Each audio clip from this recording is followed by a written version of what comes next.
وَلَقَدْ يَسَّرْنَا الْقُرْآنَ لِلذِّكْرِ فَهَلْ مِن مُدَّكِرٍ۔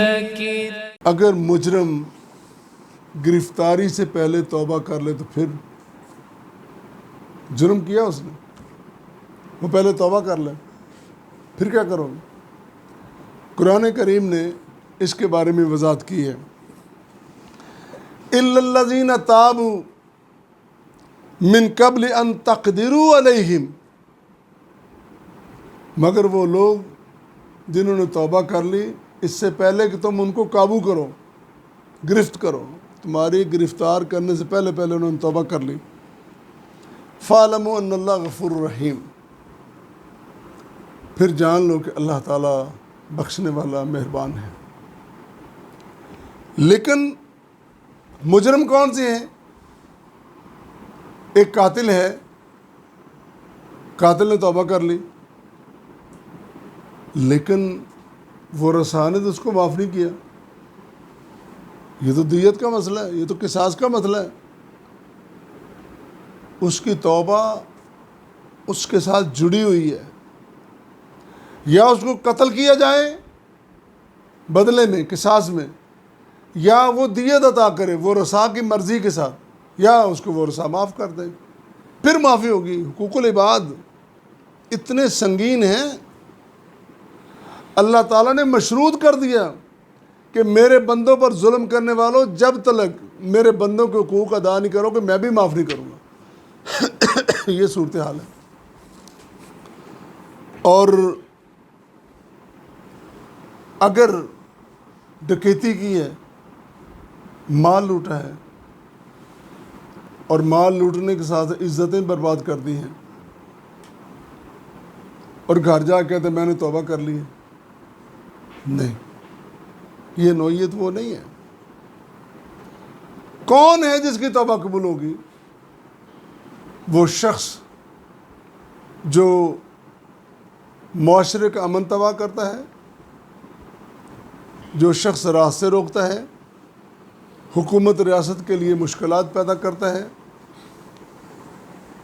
دین اسلام کے پھیلاؤ میں، تبلیغ میں رکاوٹیں پیدا کرتا ہے، جو بدمعاش ہے، فتنہ پرور ہے، شر انگیز ہے، وہ توبہ کر لیتا ہے۔ ابن جریر نے طبری میں ایک واقعہ نقل کیا ہے، خاندان مراد میں سے ایک شخص حضرت ابو موسیٰ اشعری کے پاس آیا، جو خلافت عثمانیہ میں، خلافت عثمان رضی اللہ تعالیٰ، عثمانیہ خلافت اور ہے نا، وہ گورنر تھے کوفے کے، ان کے پاس شخص آیا، اس نے بڑا ادھم مچا رکھا تھا، حکومت کو پریشان کر رکھا تھا، اور کوئی اس کو پکڑ نہیں رہا تھا۔ وہ خود ہی گورنر کے پاس آ گیا، اپنے آپ کو پیش کر دے، یعنی یوں سمجھ لیں کہ ایک مجرم اپنے آپ کو تھانے میں پیش کر دیتا ہے۔ ہمارے تھانے والے تو کہیں گے نا، پھڑ لو، کیمرہ مین بلاؤ، فوٹو لاؤ، اسی گرفتار کیتا ہے، اگے بھیجو، ترقیاں لو، سن تو موقع مل گیا۔ ہم تو کہتے ہیں کہ کنویں میں گر گیا ہے، اس کو نکالیں گے تب، پہلے اپنے سارے حساب کتاب پورے کر لیں۔ اب مجرم خود ہی گورنر کے پاس آ گیا، کہنے لگا دیکھو میں تمہارے قابو میں نہیں آ رہا تھا، اب میں آیا ہوں، تب آیا جب میں نے توبہ کر لی ہے، میں اپنی غلطیوں سے، گناہوں سے توبہ کر کے پھر آیا ہوں، اب تو مجھے کچھ نہیں کہہ سکتے۔ تو ابو موسیٰ اس کو ساتھ لے کے کھڑے ہوتے ہیں اور اعلان کرتے ہیں، گورنر اعلان کرتا ہے، یہ شخص کل اس کا یہ تھا، اور وہ بھی اعلان ایک مرتبہ کی، ایسا نہیں ہے کہ وہ جس طرح کہتے ہیں کہ ایک شخص وہ برا تھا، برائی کرتا تھا، وہ نیک لوگوں کے ہتھے چڑھ گیا، مسلمان ہو گیا، اب اس کو ساتھ لے کے وہ گھر گھر تبلیغ بھی کرتے ہیں، لوگوں کو بتاتے بھی، اور ساتھ کہتے ہیں یہ جو حاجی صاحب ہے نا، یہ پہلے بڑے چرس بیچتے تھے، برا کام کرتے تھے، اب ماشاءاللہ مسلمان ہو گئے۔ وہ ایک جگہ جا کر کہتا بھائی بات سنو، اتنا بدنام تو میں پہلے نہیں تھا جتنا تم نے مجھے اب کر دیا ہے۔ یہ بات نہیں، دیکھو نا، آداب سکھائے گئے۔ وہ اعلان اس لیے کیا لوگوں کو پتہ چل جائے، اور جگہ جگہ نہیں اس کے تذکرے کرتے رہے، یہ ایسا تھا ویسا تھا۔ اصل میں ہم پھر اپنی روٹی روزی چلاتے ہیں نا۔ جس طرح تنظیمیں ہیں، این جی اوز ہیں، وہ تصویریں بنا لیتی ہیں، پھر وہ سارا سال وہ ایک دفعہ انہوں نے کوئی کام کر لیا، اچھا سارا سال پھر اس کو بیچتے رہتے ہیں۔ باقاعدہ انہوں نے اعلان کیا کہ یہ بندہ توبہ کر چکا ہے۔ اسی طرح ایک اور بڑی خوبصورت بات، وہ بھی تفسیر طبری میں ہے۔ ایک شخص علی اسدی، اسد شیر، وہ محارب تھا۔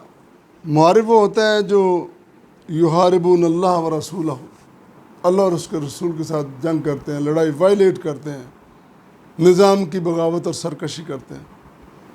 وہ شخص تھا، اب وہ اس کا دل نرم پڑ گیا، جرم سے اب اس کو نفرت ہو گئی۔ وہ کہیں گزر رہا ہے تو ایک جگہ اس نے اللہ کے بندے سے تلاوت سنی۔ اللہ کا بندہ تلاوت کر رہا ہے، کیا تلاوت کر رہا ہے؟ یا عبادی الذین اسرفوا علی انفسہم، قل یا عبادی الذین اسرفوا علی انفسہم، اے میرے رسول کہہ دو ان لوگوں کو جنہوں نے اپنے آپ پر بڑے ظلم کیے، ظالموں کو، گناہ گاروں کو، مجرموں کو کہو، کیا کہنا ہے؟ لا تقنطوا من رحمت اللہ، کتنے بھی تم نے گناہ کر لی میری رحمت سے مایوس نہ ہو جاؤ، آؤ واپس۔ اللہ میں تو بڑا گناہ گار ہوں، بڑا گناہ گار ہوں، ساری زندگی گزر گئی تیری زندگی، اب آ جا۔ جوانی بھی گئی، بوڑھا ہو گیا، اب تو شرم کر، ابھی آ جا، اپنے سفید بالوں کا بھرم رکھ، اب تو واپس آ جا۔ اللہ اکبر، کہتا میری رحمت مایوس نہ ہو۔ وہ علی اسدی گزر رہا ہے تو اس نے کہا رکو بھائی، اس کو دوبارہ پڑھو، اس آیت کو دوبارہ پڑھو۔ دوبارہ پڑھی، اللہ تعالیٰ نے پھر اس کی ہدایت کا سامان پیدا کر دیا، چھوڑ دیا سب کچھ، پھینک دی تلوار۔ اب وہ مدینہ منورہ میں آ گیا، وہاں کے حضرت ابو ہریرہ رضی اللہ تعالیٰ عنہ کی محفل لگی ہوئی ہے۔ حضرت ابو ہریرہ جو سب سے بڑے راوی ہیں حدیث کے، آج ہم نے تو ان کو بھی تنقید کا نشانہ بنا دیا نا۔ وہ حدیث رسول بیان کرتے ہیں، آگے وہ بھی بیٹھ گئے، تو چھپ چھپا کے بیٹھ گئے کہ لوگ مجھے کچھ دیکھنے الٹا پلٹا نہ کہہ دیں۔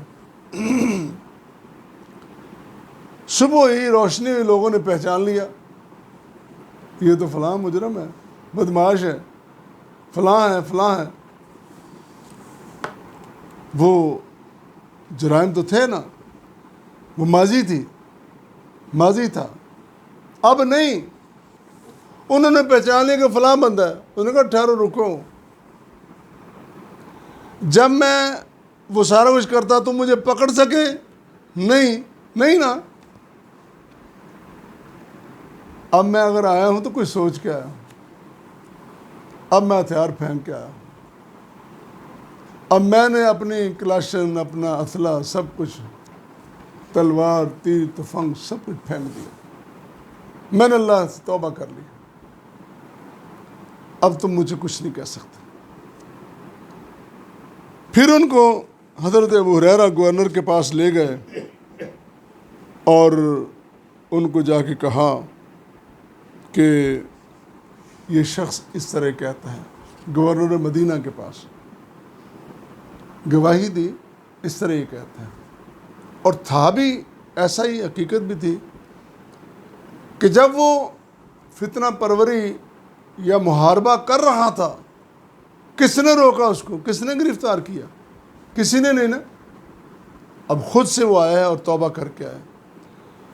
توبہ کرنے والوں کے بارے میں اللہ کہتا ہے الا الذین تابوا من قبل ان تقدروا علیہم، تمہاری قانونی گرفت میں آنے سے پہلے وہ توبہ کر لیں، پھر کیا ہے؟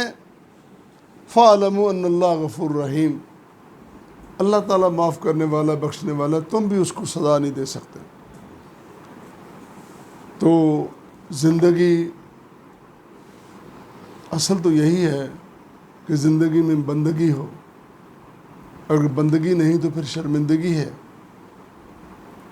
دنیا میں شرمندگی تو چھوٹی چیز ہے، آخرت کی شرمندگی بہت بڑا نقصان ہے۔ اس آخرت کی زندگی، اس آخرت کی دائمی زندگی میں شرمندگی سے بچنے کے لیے آج ہمیں پلٹنا ہوگا قرآن کی طرف، رسول کریم صلی اللہ علیہ وسلم کے فرمان کی طرف، ہدایت کی طرف، روشنی کی طرف۔ اللہ اس کی توفیق عطا فرمائے۔